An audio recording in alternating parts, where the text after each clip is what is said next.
teman, ngebola bersama kami di Bangka yuk. Kami anak-anak Desa Gudang, Bangka Selatan, Provinsi Bangka Belitung. Sekarang saatnya kita membantu kakak dan paman menyungkur udang. Ayo, dorong lebih kuat lagi. Menyungkur udang dilakukan dengan cara mendorong secara lurus dan berlawanan dengan arus ombak. Memang tidak mudah. Tenaga kami harus kuat mendorong. Lihat Nur dan Fiza, biar perempuan, tenaganya tak kalah dengan lelaki. Mereka juga pemberani. Nah, sekarang waktunya mendorong sungkurnya ke daratan, teman.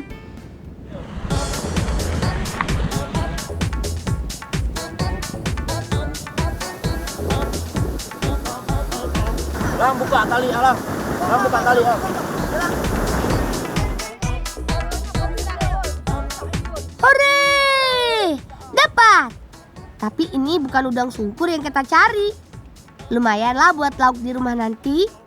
Hihihi.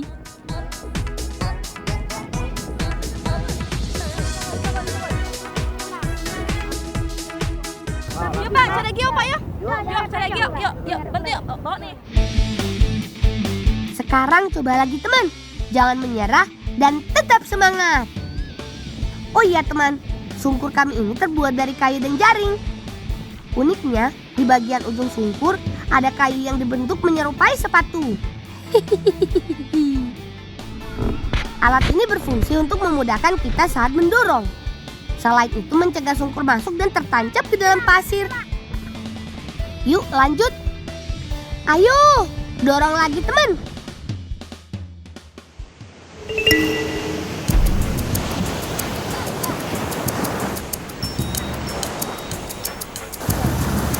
Ulang.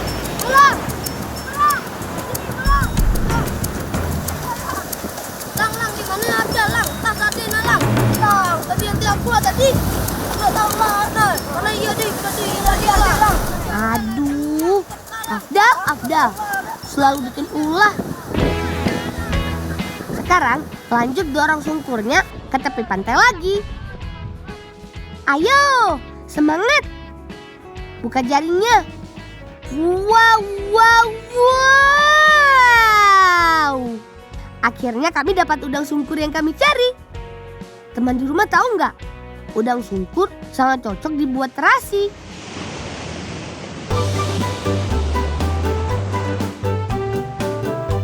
Teman, di daerah kami Bangka Selatan sangat terkenal dengan pembuatan terasinya.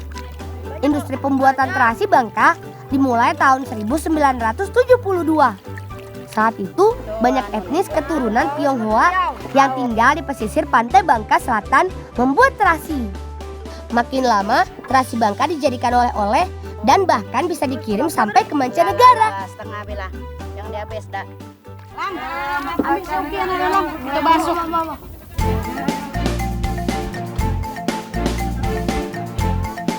Caranya mudah loh. Cuci bersih semua udang hasil menyungkur tadi. Nah Bu, bola udah nih. Yuk, sini yuk. Mbak sini. Beri garam, lalu tiriskan. Garam ini berfungsi sebagai pengawet. Pemberian garam ini sangat penting dalam pembuatan terasi loh teman. Makanya, meskipun hanya terbuat dari udang segar dan garam, terasi Bangka tidak berbau busuk dan awet tahan lama. Apa nih kena Lang? Suroye Kuaraya. Oh. Suroye.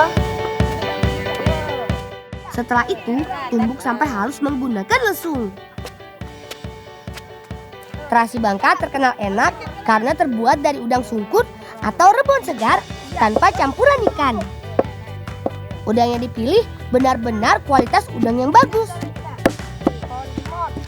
Selain itu, istimewanya terasi Bangka, baunya tidak terlalu menyengat, sehingga disukai banyak orang. Makanya banyak ibu-ibu di kampungku yang membuat terasi sendiri. Setelah halus, tahap selanjutnya pemeraman.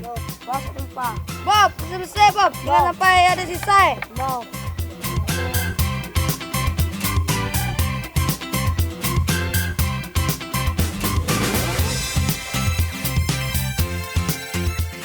Seperti ini jadinya tumbukan udang sungkur yang sudah diperam selama 2 hari. Mana ada ngejar orang? Aku di minyak gue rumah. Aku minyak gue lah, Nana. Maaf lang. Ya, jeblah itu aku anu tau ah. Ya. Terus. Minyak dah, kan di mana dan? Minyak gue di rumah nih. Minyak gue terus suatu pedot rambut terus. Ya maaf lah, aku kan minyak gue di masak lah, anak rajin. Oh, karena maju nolong orang tua ya kau. Au. Proses penumbukan yang terakhir ini berguna untuk menghaluskan kembali pasta yang tadinya mengering supaya mudah dibentuk. Terasi lalu dicetak kotak seperti ini. Bentuk ini yang menjadi ciri khas terasi dari Bangka Selatan. Isi lalu tekan sampai padat. Oh iya teman, persediaan udang sungkur sangatlah penting bagi pembuat terasi seperti ibu-ibu di kampungku. Di musim hujan seperti ini, udang sungkur tidak terlalu banyak. Dan waktu menjemur tidak maksimal karena tidak ada matahari. Kalau nggak ada udang sungkur, bisa-bisa tidak bisa membuat terasi lagi deh. Dah, kenapa apa ya dah? Main terus. Kita main. Nah, cahaya bintang nih, berangku rajin. Kata diket keringking kelima, tapi keringking kelima di bawah. Abdal, kamu ini ada-ada saja. Jangan bentuk yang aneh-aneh. Terasi kotak kan terasi khas daerah kita. Kalau dibentuk aneh-aneh, nanti tidak ada cirinya lagi deh. Gimana teman? Sudah tahu kan cara membuat terasi? Coba tanya ibu di rumah. Makanan kurang lengkap tanpa tambahan terasi.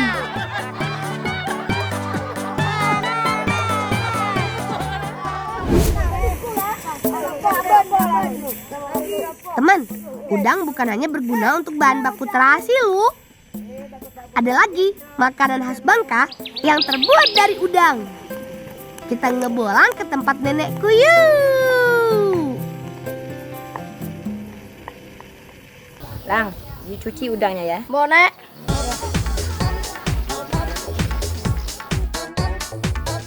Ini dia tempat pembuatan pantiau milik nenekku.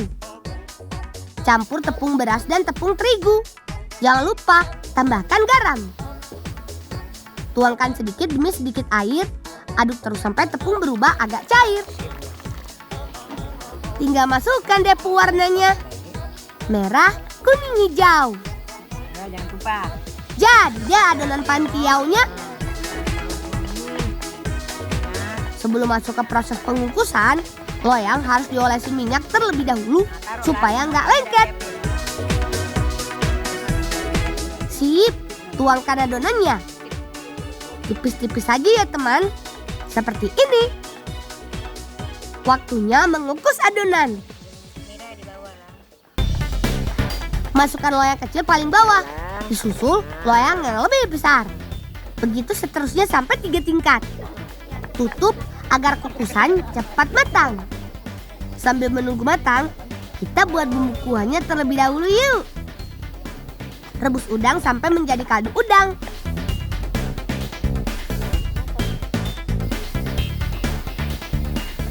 Nah, udang ah. Ya Lang, tolong naik noto kah? Angkat udangnya dari air kaldu rebusan, lalu tumbuk sampai halus.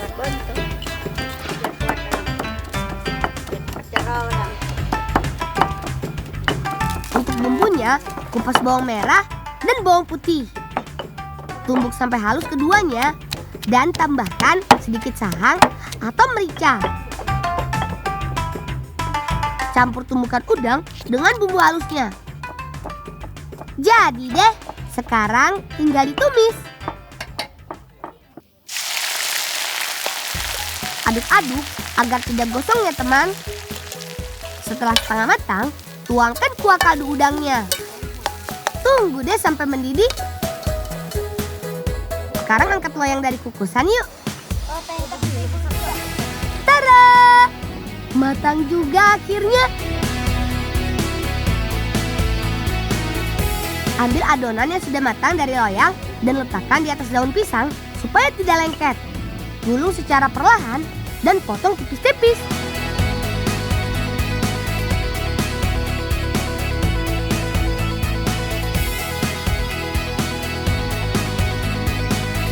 Pantiau adalah makanan peranakan.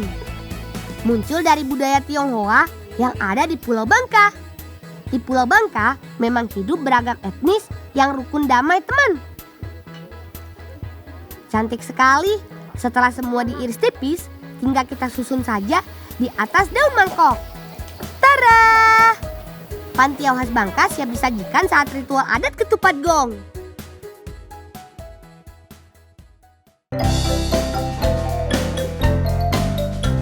Ini dia ritual adat dari daerahku, teman. Namanya ritual adat ketupat gong. Bagi kami masyarakat Desa Gudang, Kecamatan Simpang Rimba, ketupat gong disimbolkan sebagai wujud syukur atas hasil kekayaan alam yang telah dinikmati selama ini. Terdapat 2 ketupat berukuran raksasa dan di dalamnya diisi dengan ketupat-ketupat kecil. Ratusan ketupat ini merupakan hasil swadaya warga secara sukarela loh. Kami menuju Bukit Nenek, tapi medan yang kami lalui untuk mencapai Bukit Nenek sangatlah terjal. Lumayan menguras tenaga juga nih, tapi harus tetap semangat. Ini dia Bukit Nenek, kebanggaan desaku. Pemandangan dari atas ini terlihat indah sekali. Semua tenang, prosesi puncak ritualnya segera dimulai nih. Kakek Abukmun akan memimpin prosesi upacara ini. Beliau adalah sesepuh desa kami. Ketupat dan ayam merupakan simbol yang harus ada dalam upacara ini, dilengkapi dengan pantiau udang. Asik, waktunya potong ketupat raksasanya, teman.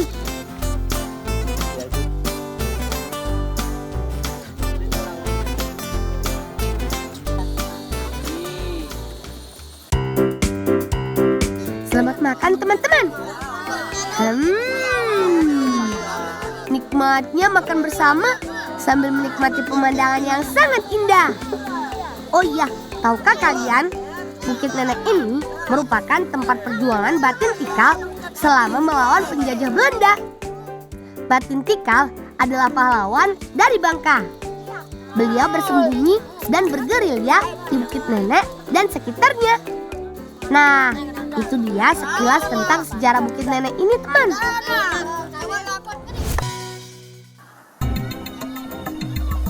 Akhirnya sampai juga ya kita di Pantai Rebo. Pulauku ini memang terkenal dengan pantainya yang indah.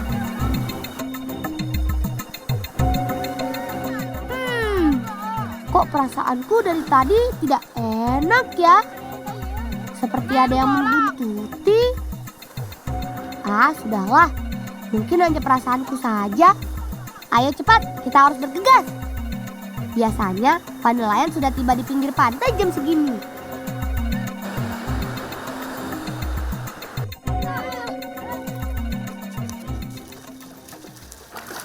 Bang, agak deh tau nggak?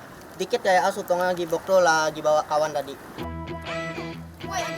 Syukurlah, kami masih kebagian ciminya, teman. Cukuplah untuk membuat kemplang. Ayo teman-teman, ambil semua. Jangan sampai bahan membuat kemplangnya kurang.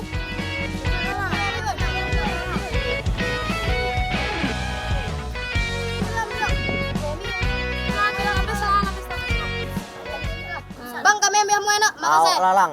Oh iya, Bang.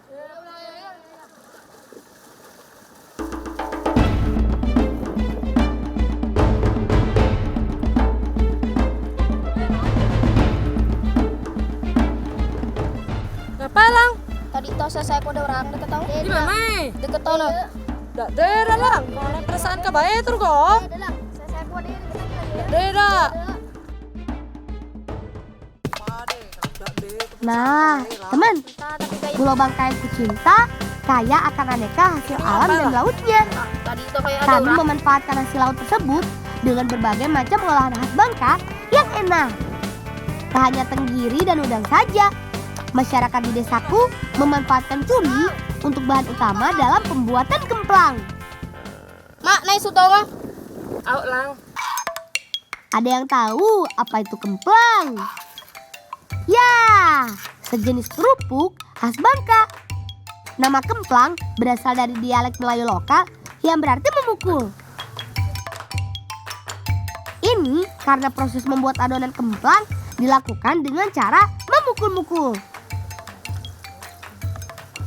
Pada masa lalu, kerupuk ini terbuat dari ikan belida loh. Karena jumlah ikan belida semakin berkurang, maka digantilah bahan-bahan lain seperti udang dan cumi.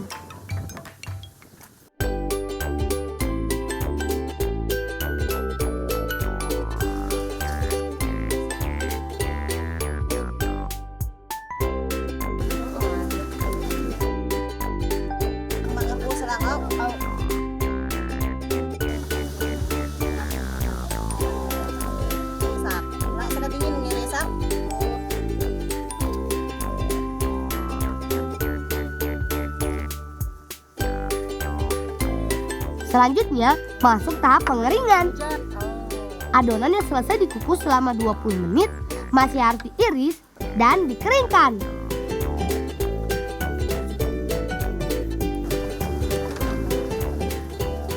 Lang, lah sudah nih, kabantu jemurok. Maaflah.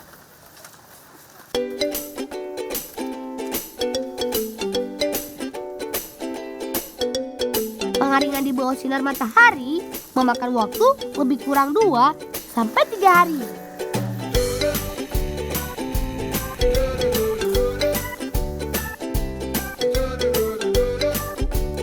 Teknik memasaknya pun unik. Bukan digoreng seperti biasanya, tapi dilakukan dengan cara dipanggang. Kerupuk kemplang yang dipanggang akan terasa lebih gurih dan memiliki aroma khas. Selain itu lebih sehat karena nggak membutuhkan banyak minyak. Kemplang dipanggang di atas bara api hingga mekar dan melebar. Jika sudah seperti ini, tandanya kemplang telah matang dan siap disantap.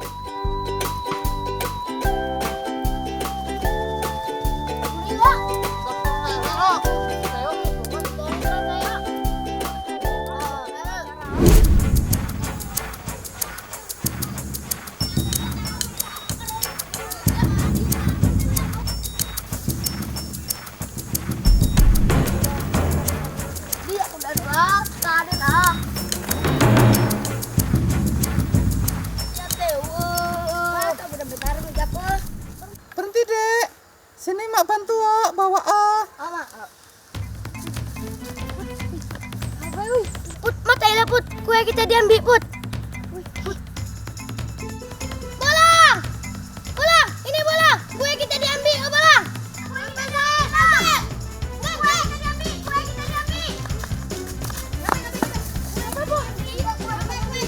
Wah, kemana elah Raido tuh? Wah, ini Raido.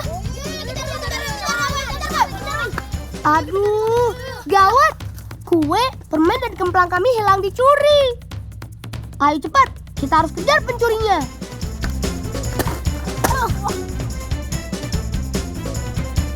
Ayo Sela, kita harus atur strategi. Kita harus berpencar.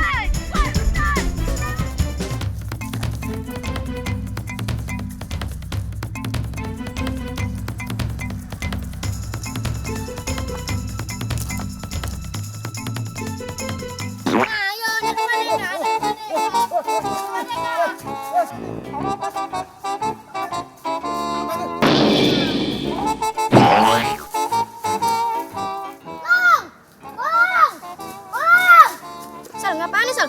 Tadi itu kujebak ya dari pucuk, aku dilimur di betang. Oh. Pantas saja selama ini aku merasa ada yang mengikuti. Ternyata maling ini. Tapi syukurlah akhirnya tertangkap juga. Ya, walaupun kue, permen, dan kerupuk kami berantakan. Apa ini lah? Aku udah tahu dah. Jangan dicontoh ya teman perbuatan paman ini. Kalau mau sesuatu, kita harus berani berusaha dengan jalan yang benar, bukan dengan mencuri.